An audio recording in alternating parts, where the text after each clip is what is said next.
Assalamualaikum dan salam sejahtera. Jom belajar geografi bersama Cikgu Ifa di slot Geo on the Go. Baiklah, kita akan teruskan perbincangan kita. Masih lagi di dalam bab 3. Kita akan teruskan dengan perbincangan iaitu subtopik 3.2, faktor-faktor yang mempengaruhi kepelbagaian tumbuh-tumbuhan semula jadi dan hidupan liar. Jadi mari kita ulang kaji kembali apa yang telah kita pelajari di dalam subtopik 3.1. Terdapat 4 faktor persekitaran fizikal yang mempengaruhi kepelbagaian tumbuh-tumbuhan semula jadi dan hidupan liar, iaitu bentuk muka bumi, saliran, tanah dan juga iklim. Baiklah, mari kita teruskan dengan faktor yang pertama iaitu bentuk muka bumi. Terdapat 3 jenis bentuk muka bumi iaitu tanah pamah, tanah tinggi dan pinggir laut. Berikut merupakan 3 jenis bentuk muka bumi iaitu tanah pamah, tanah tinggi dan pinggir laut. Baiklah, mari kita mulakan dengan jenis bentuk muka bumi yang pertama iaitu tanah pamah. Apakah yang dimaksudkan dengan kawasan tanah pamah? Tanah pamah merujuk kepada kawasan daratan yang ketinggian kurang daripada 180 meter dari aras laut. Tanah pamah juga ditumbuhi dengan pelbagai jenis tumbuhan semula jadi iaitu hutan yang berlainan. Kerana terdapat iklim yang berbeza di antara kawasan tanah pamah. Berikut merupakan kawasan hutan dengan tumbuhan semula jadi iaitu di kawasan tanah pamah. Sebagai contoh, Malaysia dan Brazil kedua-duanya mengalami iklim khatulistiwa walaupun berbeza lokasi dan negara. Ciri-ciri tumbuhan semula jadi masih seakan-akan sama. Berbeza pula dengan tumbuhan semula jadi di sekitar negara Thailand, Laos, Myanmar, Filipina, India dan Bangladesh yang mengalami iklim monsun tropika. Juga kawasan tasik Great St. Lawrence, Kanada yang terdiri daripada hutan konifer. Secara kesimpulannya, jenis tumbuhan semula jadi adalah berbeza kerana iklim yang berbeza walaupun berada di kawasan tanah pamah yang sama. Berikut merupakan perbandingan contoh fauna di kawasan hutan hujan tropika negara Malaysia dan Brazil. Seterusnya, mari kita lihat jenis tumbuh-tumbuhan semula jadi di sekitar kawasan tanah pamah di Malaysia. Yang pertama iaitu pokok meranti. Diikuti dengan pokok jelutung, pokok cengal,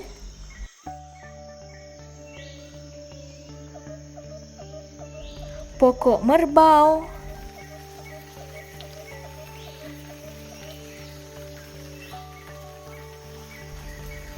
dan pokok seraya. Lebih kurang sama cirinya, bukan? Mari kita bandingkan dengan tumbuh-tumbuhan semula jadi di kawasan tanah pamah di Brazil pula yang juga mengalami iklim yang sama iaitu iklim khatulistiwa. Kita mulakan dengan tumbuh-tumbuhan yang pertama iaitu pokok wimba, pokok Brazilian mahogany, pokok lopuna,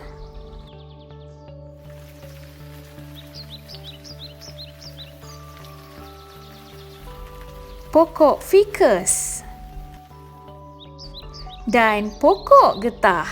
Untuk pengetahuan pelajar, disebabkan faktor inilah pokok getah sesuai ditanam di Malaysia. Seterusnya, kita akan bincangkan tumbuh-tumbuhan semula jadi yang terdapat di kawasan hutan monsun tropika, iaitu di sekitar negara Thailand, Laos, Myanmar, Filipina, India dan Bangladesh. Contoh yang pertama ialah pokok jati, pokok cendana, pokok pingkado,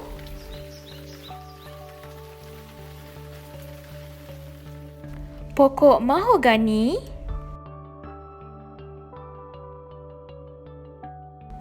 pokok dama,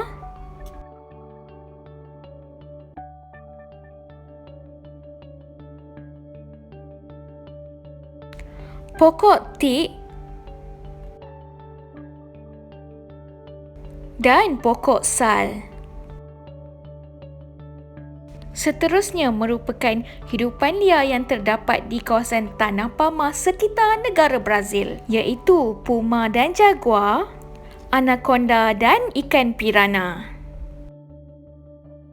Seterusnya merupakan 5 kawasan tanah pamah utama di dunia, iaitu dataran Siberia Barat di Rusia, dataran Manchuria, China, lembangan Kongo, Afrika, lembangan Ganges Brahmaputra, India dan lembangan Murray di Australia. Terdapat dalam paparan juga merupakan tasik Great St. Lawrence yang dilitupi oleh hutan conifer. Seterusnya kita akan beralih kepada bentuk muka bumi yang kedua, iaitu tanah tinggi. Tanah tinggi merujuk kepada kawasan yang berketinggian melebihi 180 meter dari aras laut. Tumbuh-tumbuhan di sini akan berbeza mengikut ketinggian. Khasnya selepas ketinggian melebihi 1,200 meter dari aras laut. Berikut merupakan contoh tumbuhan semula jadi di kawasan tanah tinggi, iaitu terdiri daripada pokok-pokok bantut rendah dan renek seperti oak, laurel, palma, paku pakis, lumut dan kulampai. Hidupan liar di kawasan tanah tinggi pula adalah seperti kambing gurun, tupai, serigala dan ilama. Baiklah, seterusnya kita akan banding bezakan contoh flora dan fauna yang terdapat di Banjaran Croker, Malaysia dan juga Banjaran Himalaya. Contoh flora di sekitar Banjaran Croker, Malaysia ialah Rhododendron bucifolium, lumut, kulampai, paku pakis, periuk kera, orkid dan halia liar. Manakala bagi contoh fauna pula terdiri daripada tupai tanah gunung Borneo, summit rat, white-headed trogon iaitu burung, beruang matahari, katak pokok kinabalu, leopard cat dan binturong. Dan kita beralih pula dengan contoh flora di kawasan Banjaran Himalaya, iaitu barberry, lumut, kulampai, birch, cedar, Himalayan pine dan juniper. Manakala bagi contoh fauna pula terdiri daripada Eurasian brown bear, Asiatic brown bear, Himalayan sorrel, snow leopard, rhesus monkey, Eurasian kingfisher dan yak.